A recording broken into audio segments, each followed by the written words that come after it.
So today's lecture, today's theory, we're gonna hit the theory, and then at the end of this, we're gonna do a code along, right? We're gonna continue the code along with the retro Amazon. Okay, so really the next couple of days, we're hitting the intro theory on what is considered REST APIs. Okay, so here's the very short version of what we're doing. In the first section, we learned about Node and Express. In the second section, we learned about MongoDB. Okay, but those were very separate entities. In fact, we could have learned about Mongo first and then Node and Express second, right? They were just completely separate. Now, we're going to learn to merge the two things together.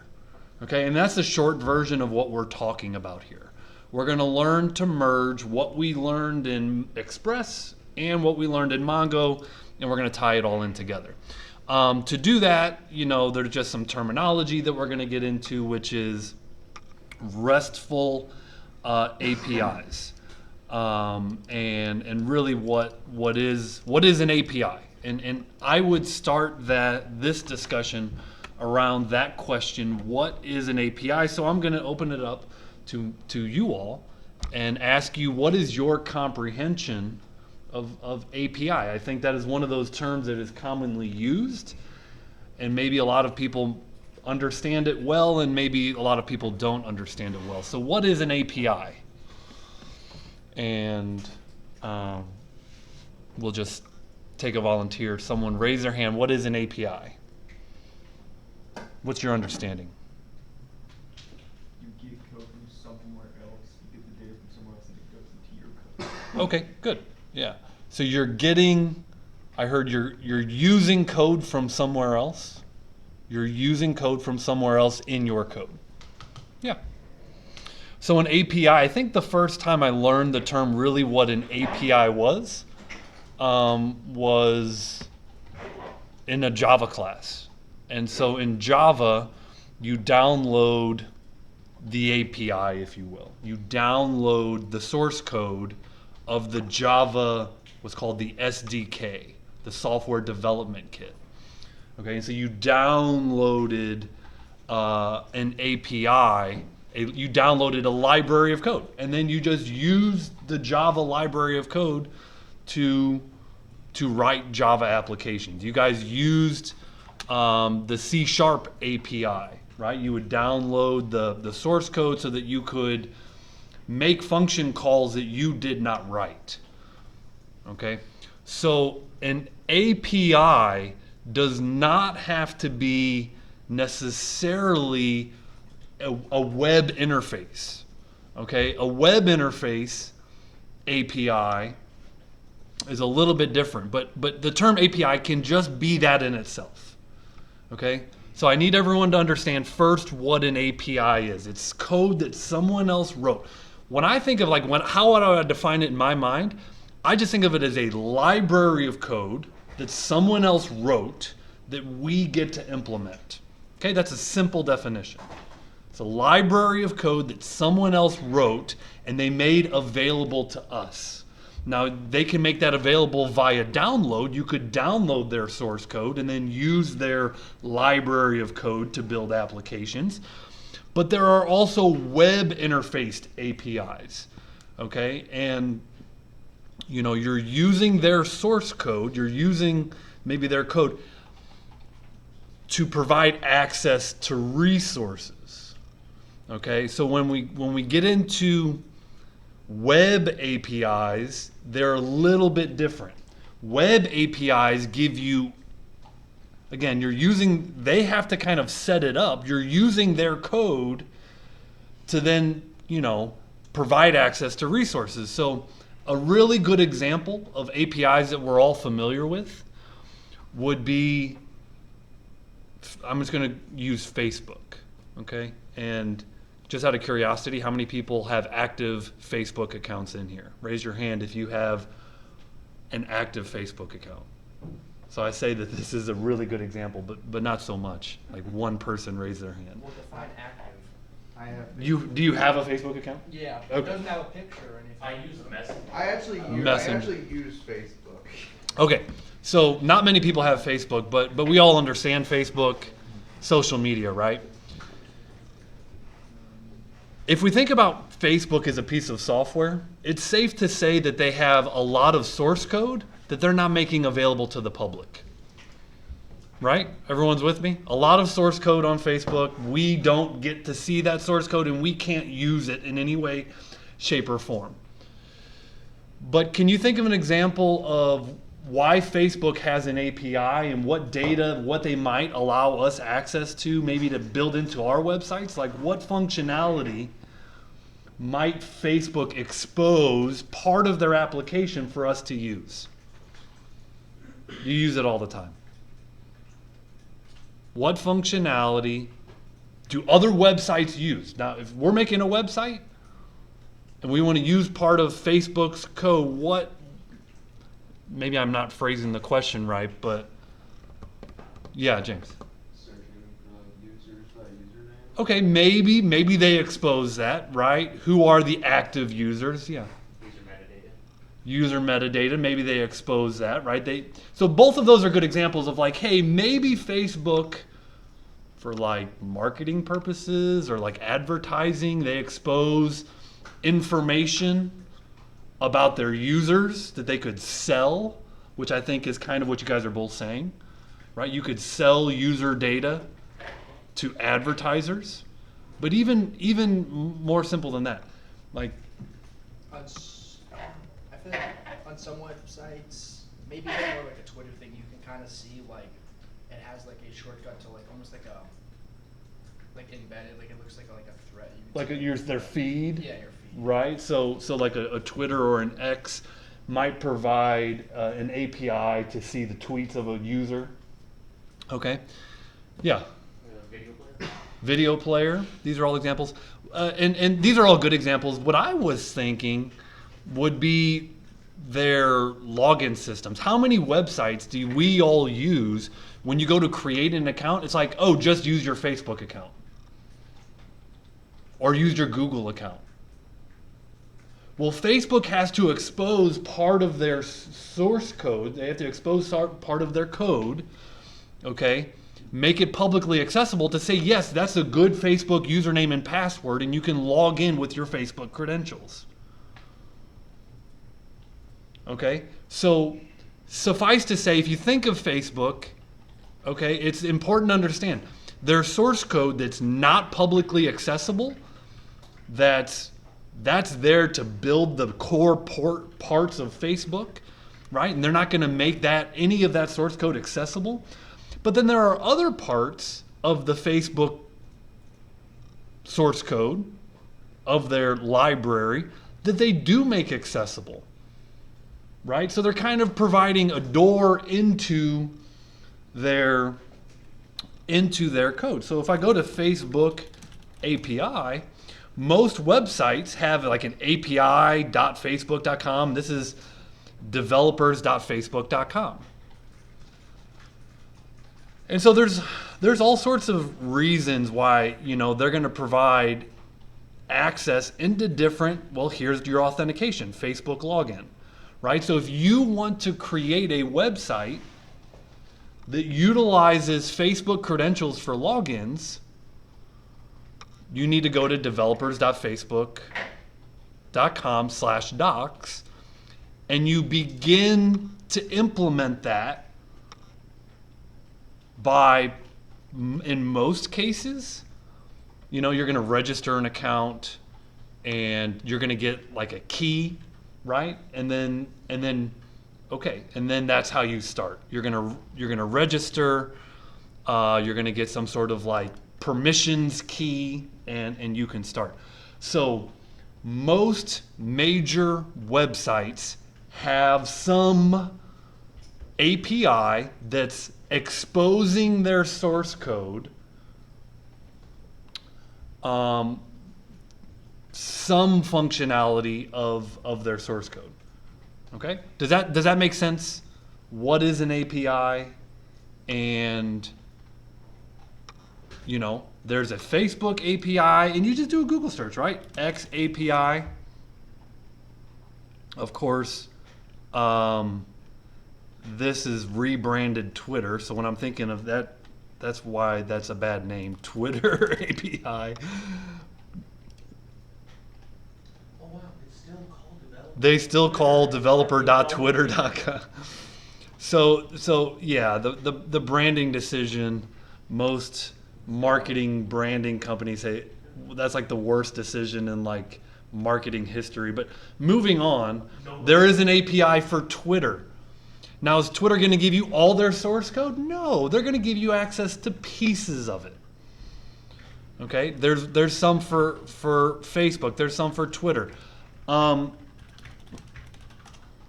There's developer.ebay.com.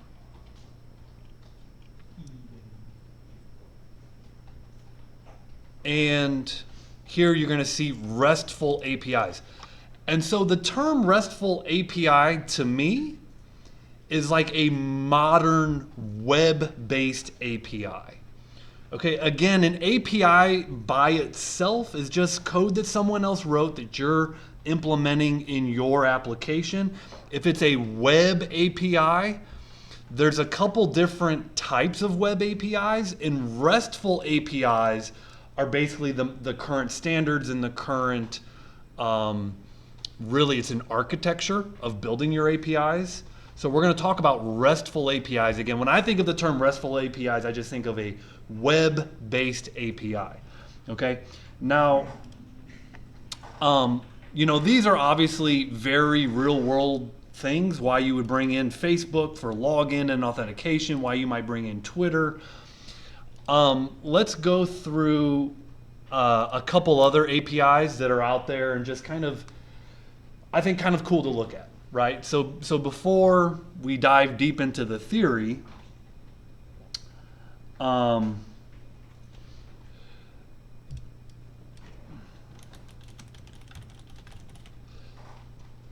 here it is. I got some. So here's one called JSON Placeholder. JSON Placeholder, a free fake API for testing and prototyping. So this one, now when it comes to APIs, when it comes to RESTful APIs, we're going to talk about endpoints. And endpoints are URLs that ultimately serve up a resource. And so you can kind of see that this URL provides back a resource, some sort of JSON data. So really easily we can kind of see using the fetch API with a URL to an endpoint. This is an HTTP URL. It's a RESTful API. We get some data back and we log that data to the screen. And you can kind of see that's an easy one. Let's talk about maybe more like less fake. There's Open Weather, a weather API, right? If you've ever, you see these sites and they have all this functionality built in, like weather and stocks, and do you have to develop that logic from the ground up? No, like if you want to figure out like, hey, my company is based in St. Louis, and so I want to show you the St. Louis weather on my website, right? You might use the Open Weather Map API .org. Now, let me take just a step back. Some of these are completely open and free, right? You don't even have to register an account to use their API, okay? Some of them, they at least at minimum require like a registration process, and they're going to give you some sort of key, and they're going to limit you, right? Because if you're checking the weather every second, that's a lot of resources that back end is going to have to provide, and that costs money because there's a server and database, it's all involved. And so some APIs are free, some at minimum require a registration process. Some APIs historically were free, and then now they're charging because access to data, and Atticus shook his head. I think I know why. Because like I'll use Reddit as an example. Reddit as an example used to provide an API for other apps to use and get access to their forums, right? And somewhere 4, 5, 6 months ago, Reddit said, nope, we're gonna start charging developers for access to our API. Does this ring a bell with anybody? Is anyone familiar with this story? Okay, well what happens? There are companies, like I used to use an app on my phone for Reddit. It was called Bacon Reader. Okay, whatever it was for Reddit. Okay, and it was a widget, and I could scroll on my Android over to a widget, and I could get the front page of Reddit just by scrolling onto a widget, right? And it was this Bacon Reader. Well, they relied on Reddit's API to get the feed that they would then populate in this Bacon Reader called widget. Okay, well then Reddit started charging every time. In other words, every time a resource was hit, right? They would start charging on a per hit basis. Basically, every 1,000 times you hit this back end, we're gonna charge you $1 or whatever it was, right? So all that just to say, sometimes APIs are free, sometimes they're gonna require you to register for an account, and sometimes they're locked behind a paywall, right? It's kind of like anything else on the internet. Sometimes the information's free, sometimes it's locked behind a paywall, sometimes you just have to register for an account. Okay, so it's important to notice that those are kind of the flavors that they come in. Now, so again, what I'm showing you, some of this stuff you get for free. Here's 1,000 API calls per day for free. Okay, after that, you have to start paying per API call. Okay, so, you know, you got a website, and your website wants to show local weather, and every user that goes to the website is gonna make that API call. Well, if you get 1,000 users per day, you can use this for free. If you get 1,001 users per day, you're gonna have to start paying for access to this data. Make sense? Okay. Twitter historically provided an API for free. Elon Musk bought it, he rebranded it, call it X, and he said, you know what, no more free API. Just like Reddit, we're gonna start charging for access to our API. Okay? All sorts of controversy and people upset about it, right? Because one of the principles of the internet is open and free, you know, and so that upset a lot of people. Okay, what other APIs are out there? Here's a news API, newsapi.org. Again, a lot of times you need to register and you need to get a key, right? You get a key so that they track like, hey, this is your key so I can track how many resources you're using. Based on your account, you know, are you at 1,000 requests per day or 2,000 requests today? It's like your identity, right? So here's a weather API. Here's a news API. I'm going to make a slide of resources. And that way you guys have this if, you know, if you should need it in the future, hint, hint, hint, you will need this in the future. Part of your final, I'll just tell you now, part of your final is to implement an API that is not covered in the class. Okay, so it's going to require research, it's going to require, again, we're going to learn a lot in this class, we're going to learn how to implement APIs. Part of your final is to implement an API that we don't cover. Okay, so these are a couple of resources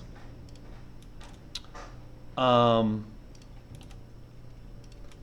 provide free or, you know, at least free for a while.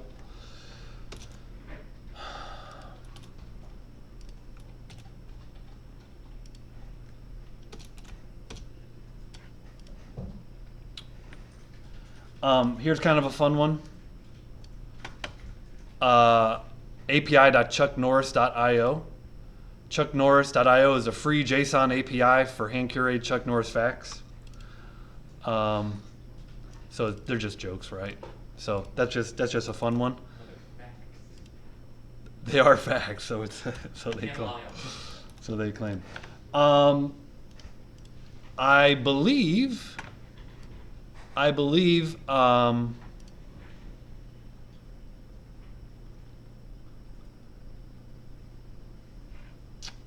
This is cryptocurrency data and like conversion between cryptocurrencies. So here's a crypto API. Again, get your key. I'll kind of show what this is. So notice there's endpoints. Again, just we talk about endpoints and endpoint providing access to resources. That's what this is all about. You're creating a backend with endpoints that provide access to resources. So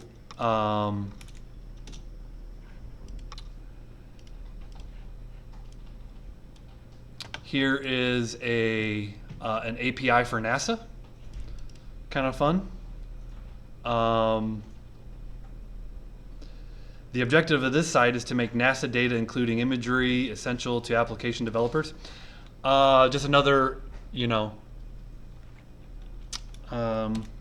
couple resources here. We'll move on. Here's a cool one. Google Places.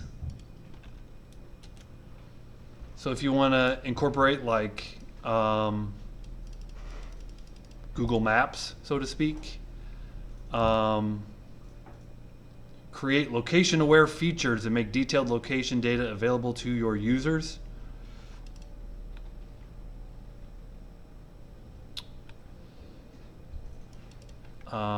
So Google Places.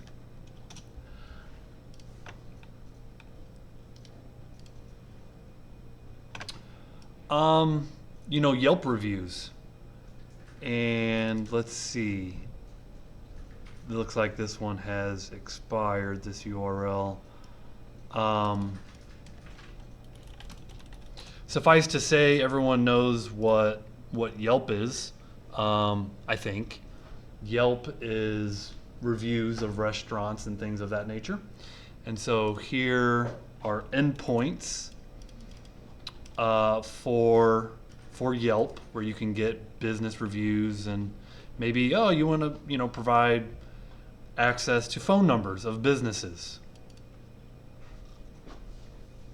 Interesting service. This is one I've shown you before. Again, just kind of a fun one.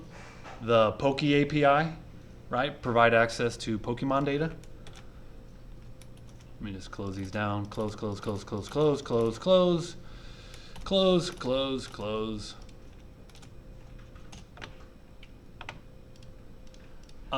Currency exchange rates. Almost done here. There is a dog API, random internet pictures of dogs. There's got to be one for cats, right? Is there a cat API? There has to be. It's the internet, right? There we go. Can't discriminate against the cats. Okay, so some fun stuff, some realistic stuff. All that just to say, I'm not going to put the last two on there. Just a list of resources. Again, some fun, some useful. Now, we get into CRUD, and what we're going to be building we're going to build our own API. And we're going to provide APIs that perform CRUD operations. Now, a lot of these APIs, I guess behind the scenes, they're providing some CRUD operations. A lot of the times they're just performing the read, right? A lot of APIs are just letting you access into their database. Like, here's some data about a user, like username and password, good or not. That's just a read, right? Facebook is not going to allow you to register a new Facebook user on your website. That doesn't make sense, right? So a lot of APIs just do read access. We're going to be doing CRUD operations on a Mongo database. So the resources are our database, and we're going to be doing CRUD. You guys know what CRUD is at this point. You've done CRUD operations, create, read, update, delete. In SQL, you know, it's an insert command, a select, an update, and delete command. But remember, we're going to be tying these into HTTP endpoints. And so we have to know our HTTP verbs, like what are the methods? The verbs, if we're creating a new resource, it's probably a post, right? In most cases, like if you're registering a new user, we're running an HTTP post. Okay, you could optionally put it as a put, but again, most of the time we're going to be putting it as a post. A GET request is an HTTP read, or excuse me, a read is an HTTP GET request. An update, a lot of content is either a post or a put. Again, it could go either or. You know, I tend to think if we do creates on posts, let's go ahead and do updates on puts. And then of course a delete request is an HTTP delete. So you've done this, right? You've mapped these verbs in the labs already, right? The main difference between what we did 2 weeks ago was that we were doing CRUD operations on an array, and now we're going to be doing CRUD operations on a database, right? So our data will persist. That's going to be the big difference there. And so again, we're going to have routes. Like if we do /product, we might even do /product/list, okay? Or you could just do /products. You know, I kind of like /product/list, and let's see if I can move this arrow over. Okay, and then I'll move this box over. So the point is, what is the endpoint? What is the URL? What or you often hear it called a URI. What is a URI endpoint? And then what happens on the other end, right? So if we're going to get a list of products, we're going to get a singular product. We're going to add a new product. It might be product/new as an example.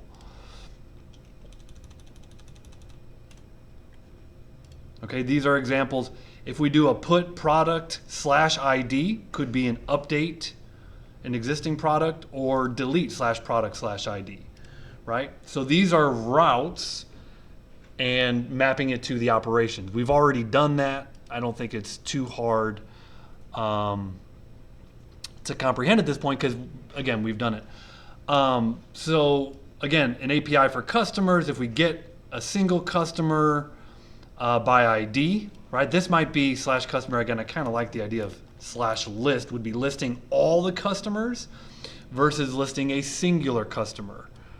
Adding a new customer, updating a customer by ID, or deleting a customer by ID. Again, these are API endpoints that control access to a resource, okay? And because it's a web API, we call it a RESTful API. Again, modern RESTful APIs basically use JSON. Remember, JSON is kind of the newer XML. So XML was 15, 20 years ago, was kind of the standard that everyone used. And now we use pretty much JSON exclusively. And you kind of saw that in all the websites. You kind of saw that in all the websites that I went through. It was all talking about JSON. None of them really were working with XML. There is another architecture of APIs, which is called SOAP. So SOAP APIs, again, these are the this is an older technology that works more with XML.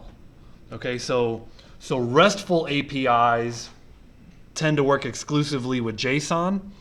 This other architecture called SOAP, it's just older, and to be frank, I haven't done a lot with it because it's just old enough, and you know, I've always just used RESTful APIs. These SOAP APIs work more with XML. So you know, just be aware of that.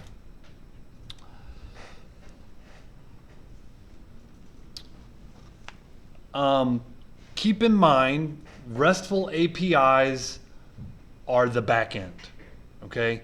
They are independent of the front end. RESTful APIs don't care about your front end.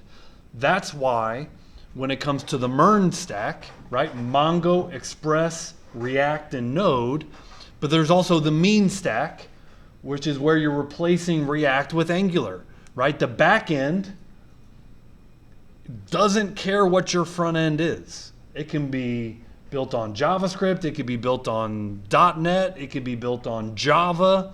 Like the front end is agnostic, right? It doesn't care what your back end is. So when we're talking about RESTful APIs, we are exclusively still working in the back end here.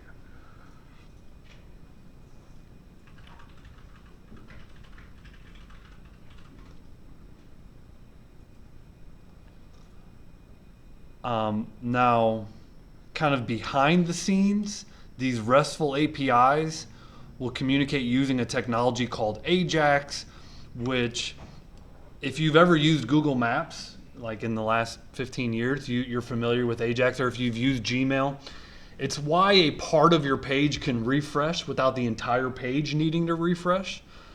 Like you've all probably been on your email and had a new email come in without you refreshing the page. Okay, the technology that underlies that is called AJAX. And these RESTful APIs kind of behind the scenes are using this AJAX, which stands for asynchronous JavaScript and XML. But we really don't use XML anymore. It's asynchronous JavaScript and JSON. And so, hit on this. Built into this is this technology called AJAX.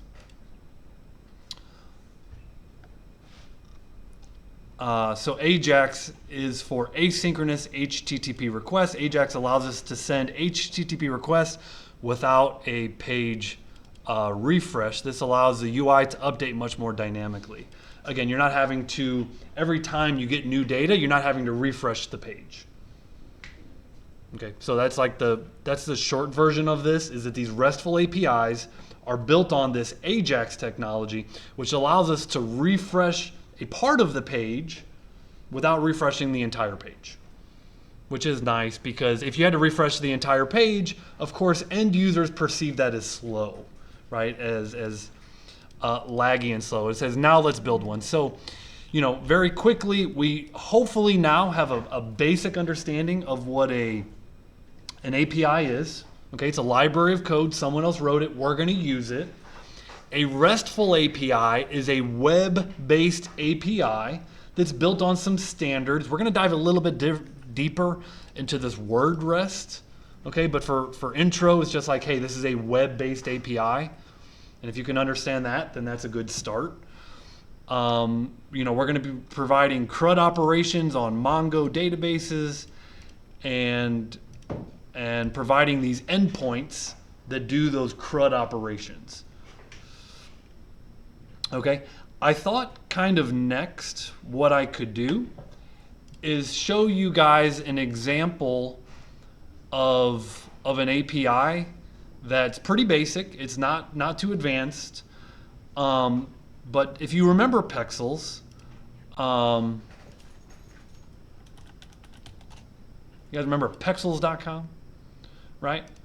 According to their landing page, it is the best free stock photos, royalty-free images and videos shared by creators. So if I can go search for hackers and I find basically, photos that you could use for free in your websites, right? So Pexels provides access to photos and videos for free. And so it's a pretty neat site. There's a Pexels API. And if you go to pexels.com/API, you can create an account and you can generate a key. And if I log in with my account. I think I logged in with Google. Okay, so I have an account, and from that point, once you made an account, then I had to basically get a key. And if I kind of go back to Pexels API, and I should be logged in now. There's my key. Okay, and so kind of step one, make an account. Step two, go ahead and get yourself a key, and then read the documentation of the API. Well, what do we have here? We have endpoints, and these endpoints provide access to resources. And so the Pexels API is a RESTful JSON API, and you can interact with it from any language or framework. And of course, we're working in Express and Node.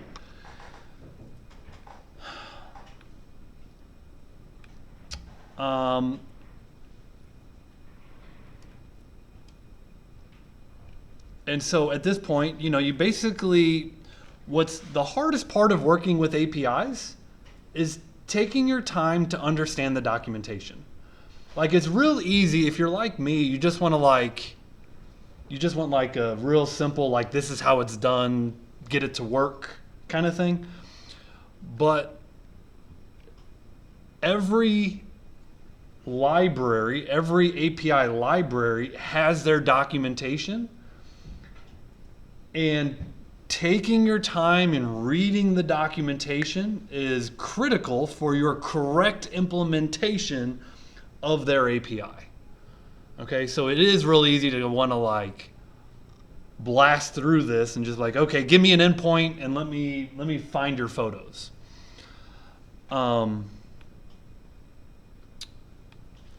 So it says, for historical reasons, all endpoints begin with API pexels.com v1, except for endpoints which begin with videos. Please see the individual endpoints listed below for more details on how to call each endpoint.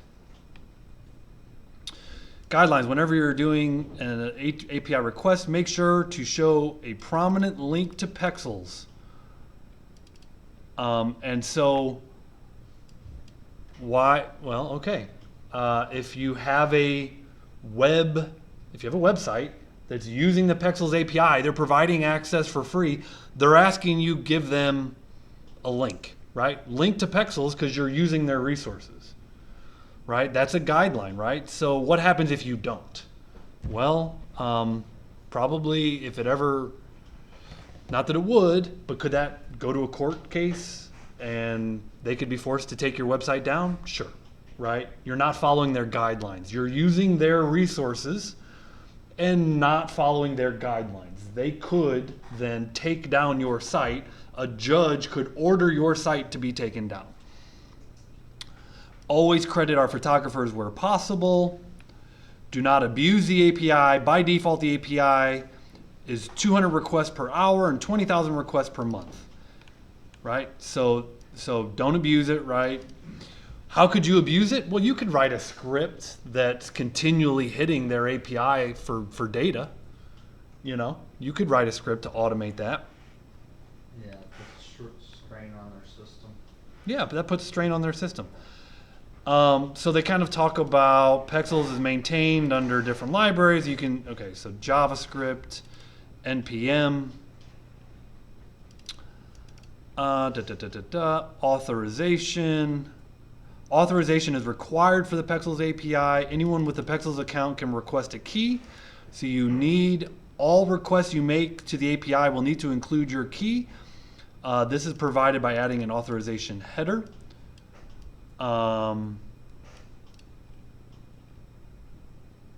You can find out statistics about how many requests you're making. Okay, so the photo resource is a JSON format. So here's kind of a JSON object that they send you back, right? So they'll send a JSON object back. Ultimately, they give you a source property with the URL, right? So this is where the resource is held. right? So your front end could navigate this JavaScript object and use the source.original as the image source of your image.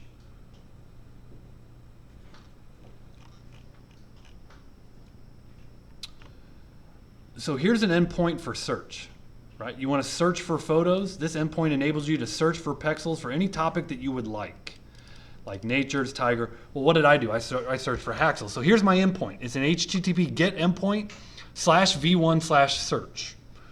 Okay, so let's take a look at the code that I had to write. I kind of went through this a little bit. If I open up my index.js, all right, so we're familiar with importing Express. I brought in another library here called Axios. And Axios is an alternative to the Fetch API. Fetch, if you guys remember from JavaScript, Fetch is just kind of built into JavaScript to make endpoint calls. Okay, Axios is another library that's very commonly used to make endpoint calls. And so I brought in Axios so that I could call that endpoint.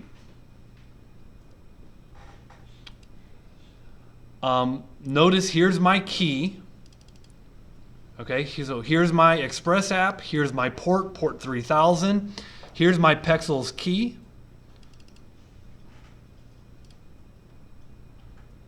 I make an endpoint route, which is /teacher-photo. I do an Axios call, which is very similar to Fetch. Here's my endpoint URL. Notice I pass in not a query string, query string. Yeah, query string. Query string's up in the URL. And so, you have this question mark query equals teacher. So I'm hard coding this, right? But I'm forcing my search to search for a teacher. And it did say that you need to send through in the headers, it said you need to send through your key, right? So here's a little additional, like here's my Pexels key, here's the endpoint, and here's sending the key to the endpoint. This is in the HTTP headers, in a packet essentially going across the internet.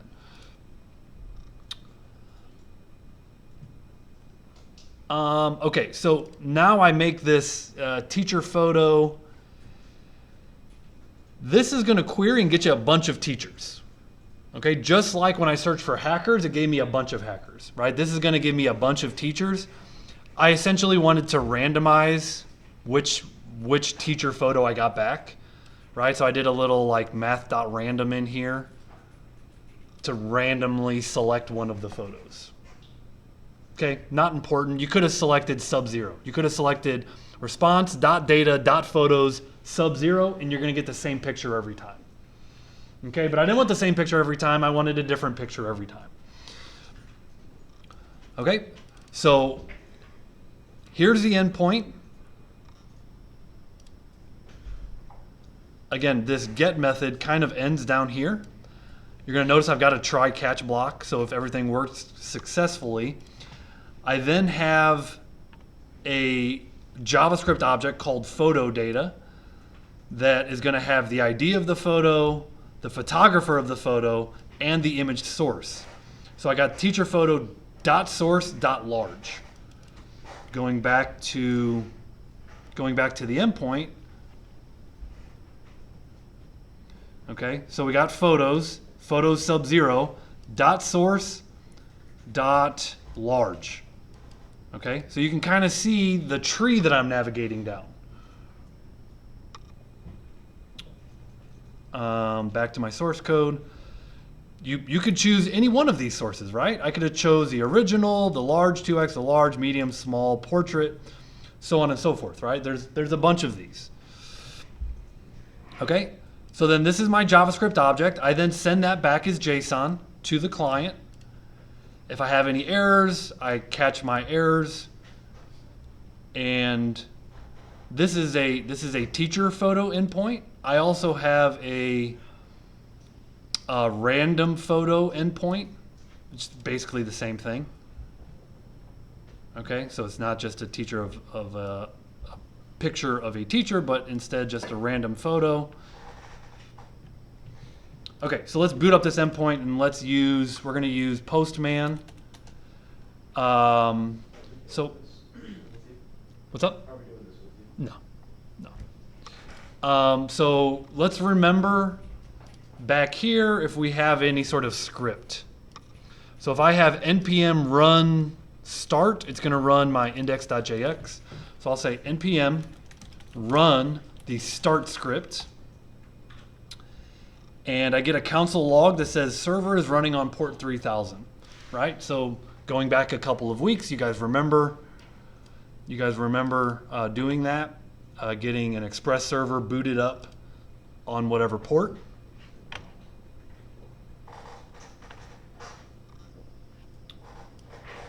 Okay, now I've used this endpoint before, so let me go to Postman and close all these other things that I'm no longer working on. Okay, and here's my Pexels route. And it looks like I'm hitting my localhost 3000 / teacher photo. And I just want to title this get random teacher photo. Okay, and I send that here. Notice that the server responds with a photo ID, the name of a photographer, and let me control click this, see if that opens up in the browser or what. Don't save. So I would kind of hope that would open up in a web browser. But ultimately, you can see this is a JPEG, right? You can see the file format. Let me copy this. And since, oh, it did open up. There it is. I just didn't see it.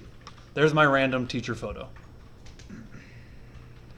And if I hit this endpoint again, random teacher photo, hit this endpoint again, random teacher photo. Okay? The power of APIs is incredible. The entire collective internet of developers, they can put all sorts of resources out there. You just have to learn how to work with these different endpoints, work with these resources, and integrate them into your sites. Okay, so that's your random teacher photo. Of course, we have another route here. If I were to test my other route, which was what? It was port 3000 / random - photo. So let's go back into here. And it's a get request HTTP 3000. And instead of teacher photo, I'm going to pipe in random photo. And this is there you go. There's my random photo. Thank God it was not some crazy inappropriate thing. That's an intro to APIs. That's an intro to bringing them into an Express app. It's an intro to where we need to go.